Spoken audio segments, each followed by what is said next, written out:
Good morning.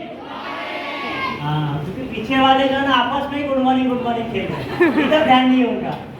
दोस्तों, मेरा नाम अंसार शेख है, पालघर से हूँ।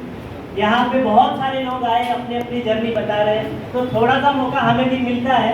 तो क्या आप लोग सुनने को तैयार हो? पक्का? अभी भी पीछे वाले लोग यस नहीं बोल रहे हैं। क्या आप लोग सुनने को तैयार हो?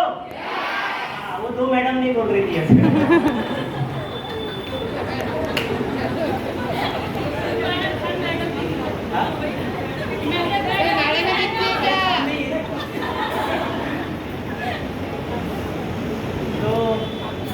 फ्रेंड्स, हम लोग यहाँ पे आज बैठे हुए हैं। गर्मी हो रही है, मैं समझ रहा हूँ सभी को। माहौल गर्म है तो गर्मी तो होगी, और इस गर्मी की जिसने आदत नहीं डाली ना, वो इस बिजनेस के अंदर कामयाब नहीं हो सकता। तो उसे गर्मी की आदत डालनी पड़ेगी, तभी वो इस बिजनेस के अंदर आगे बढ़ सकता है। क्योंकि ऐसे माहौल में उसको बार बार आना पड़ेगा, लगातार आना पड़ेगा। क्या आप सभी लोग ऐसे माहौल में आना चाहते हो? बार बार लगातार आना चाहते हो? क्या इस बिजनेस के अंदर आगे बढ़ना चाहते हो? लेकिन उसके लिए आपको टिकना पड़ेगा। क्या आप लोग टिकने के लिए तैयार हो? कितने दिन के लिए?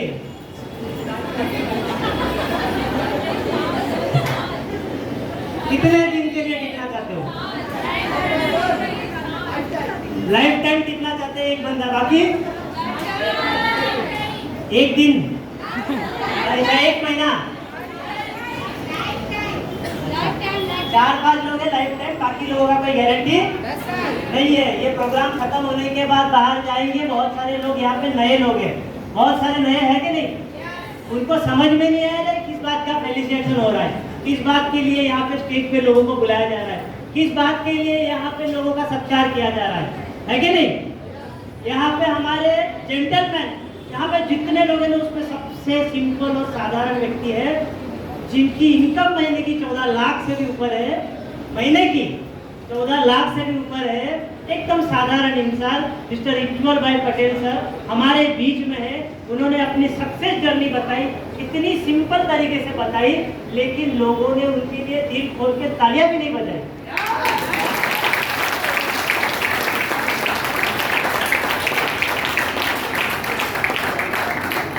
मैं आपको एक बात बताना चाहता हूँ कि एक साधारण सा इंसान जिसको ठीक से बात तक करने को नहीं आता, अगर वो 14 लाख रुपए कमा सकते हैं, तो आप सोचिए आप कितना कमा सकते हो। आप इनको देख के समझ जाना चाहिए कि आपकी जिंदगी के अंदर कितना बड़ा मौका वेस्टीज लेके आया है, कितना बड़ा मौका। लेकिन उसके लिए आपको टिकना पड़ेगा, लड़ना पड़ेगा। एक कड़वी बात है जो आपके साथ में शेयर करना चाहता हूँ, सुनना चाहोगे? लोग हमेशा कहते हैं कि आप आगे बढ़ो, हम आपके साथ हैं।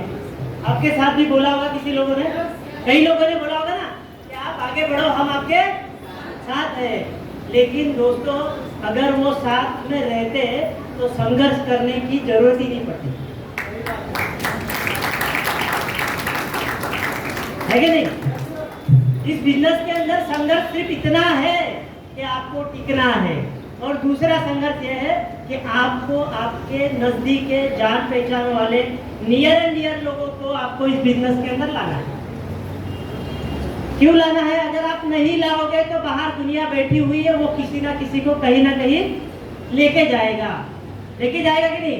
बाहर डीमार्ट वाला है, रिलायंस वाला है, जियो वाला है, एयरटेल वाला है, वो आपके प्रोस्पेक्ट को, आपके लोगों को कहीं ना कहीं जोड़ रहा है, और उसके ऊपर वो लाखों करोड़ों रुपए कमा रहा है। मैं रिस्पेक्ट करता हूँ एक पर्सन की, मिस्टर मुकेश अंबानी सर, जिन्होंने अपने बेटे अनंत अंबानी की शादी में 6,000 करोड़ रुपया खर्चा किया। हाँ, गाली बजाने वाली बात है भाई। कितने लोग यहाँ पे हाथ ऊंचा करो जो बोलते हैं कि मैं 6,000 रुपये करोड़ अपने बच्चे की शादी में 6,000 रुपये करोड़ खर्चा करूंगा। अरे सर की मम्मी हाथ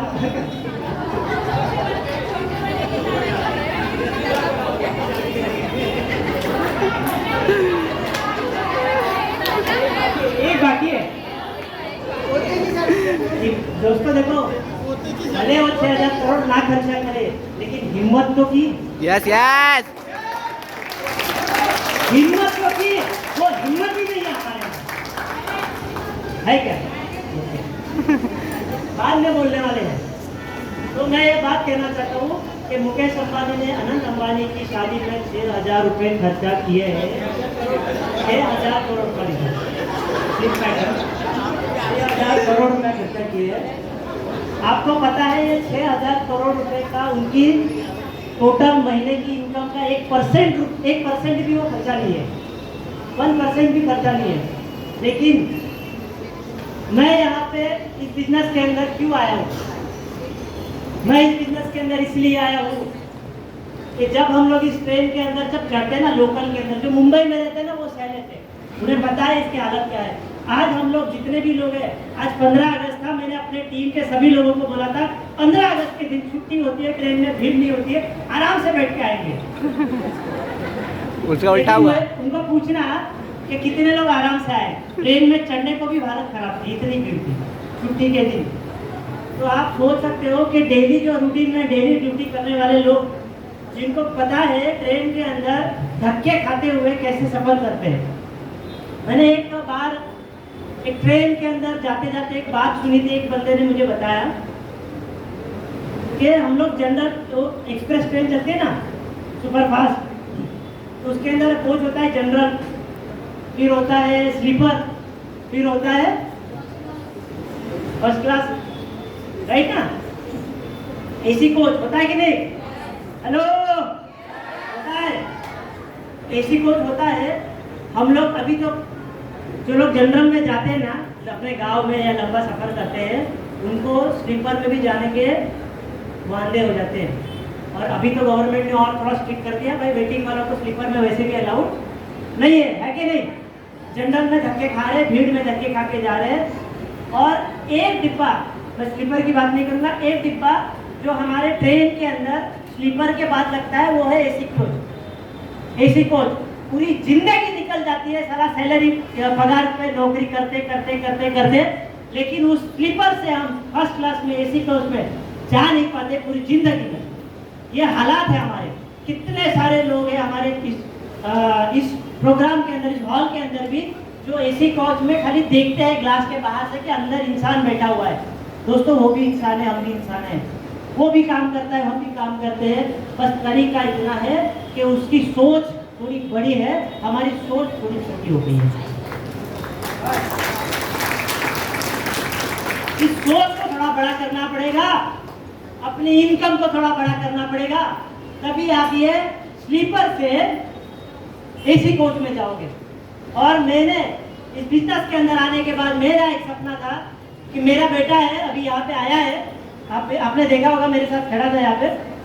मेरे बेटे के लिए मैं सपना जी रहा हूँ। उस सपने को मैं आपके सामने शेयर करना चाहता हूँ कि आज आप 2024 के अंदर देखते हो कि ट्रेनों के अंदर धक्के खा के लोग जा रहे हैं, ट्रेनों के अंदर लोकल में लटक लटक के जा रहे हैं। आप सोचिए आने वाले 10 साल के बाद, 15 साल के बाद, 20 साल के बाद इस लोकल के अंदर आपका बच्चा कैसे चढ़ पाएगा? उस लोकल के अंदर क्या वो आपको बोल के आएगा कि मैं आराम से बैठ के आया, खड़े खड़े आया? क्या उसको अंदर घुसने का मौका मिलेगा? अरे भाई, जब हमारे हाल ये है 2024 में, तो 2036 में क्या हाल होंगे? और ऐसे हालात को बदलने के लिए, हमें फाइनेंशियली मजबूत होना पड़ेगा। और इस फाइनेंशियली मजबूत होने के लिए हमारे पास कुछ रास्ते होते हैं, उसमें से एक बेहतरीन रास्ता है वेस्टिज मार्केटिंग प्राइवेट लिमिटेड। अभी भी लोग सोच रहे हैं कि यार देखेंगे, सोचेंगे, होगा तो होगा, नहीं होगा तो नहीं होगा, क्या फर्क पड़ता है? भाई, आज आपने आपकी आधी जिंदगी जी ली है, हो सकता है 90% जिंदगी जी ली होगी आपने, लेकिन आने वाले कल में आपको लगता है कि भाई मुझे तो इसकी खास जरूरत नहीं है, लेकिन आने वाली पीढ़ी के अंदर शायद हो सकता है उनको जरूरत है। आप उनके लिए काम कीजिए, आप उनके लिए सपना जिए, आप उनके लिए अपनी जिंदगी में आगे बढ़ने का हौसला बुलंद करके चलिए। सर, वो एग्जाम्पल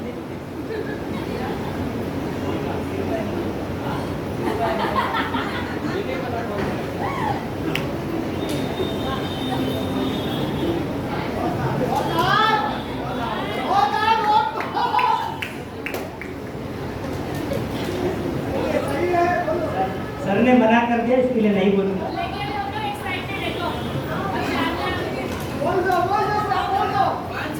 मैं बोलूंगा, लेकिन अगर दिल पे लेना है ना, तो इस बिजनेस को करने के लिए लेना। बस सर ने ऐसा क्यों कहा, ये बात मत सोचिए, ठीक है? चलेगा?